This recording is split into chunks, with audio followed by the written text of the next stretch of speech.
దేవుని భయభక్తులు లేనటువంటి వృద్ధుడిని సలహా అడిగేదానికంటే ఒక భయభక్తులు కలిగిన ఒక యవనస్తుడి దగ్గరికి వెళ్తే నీకు మంచి సలహా దొరుకుతుంది.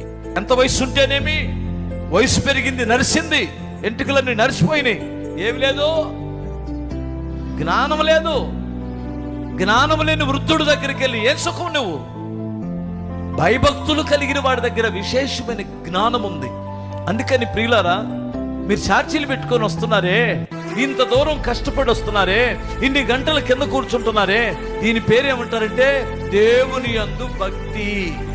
దీనికి మీకు ఏమి యాడ్ అవ్వాలంటే, ఇప్పుడు నేను కూర్చుండుట, నిలుచుట, బయటికి వెళ్ళుట, ఆఫీసులో నేను ఏం చేస్తున్నానో, నా పనిలో నేను ఏం చేస్తున్నానో, నేను ఎక్కడ ఏం మాట్లాడుతున్నానో దేవుడు వింటున్నాడనే భయం ఉంది. చూడండి, ఆ భయము ఈ భక్తి రెండు ఏకమైతే నిన్ను మించిన జ్ఞాని ఇంకెవడో ఉండడంతే.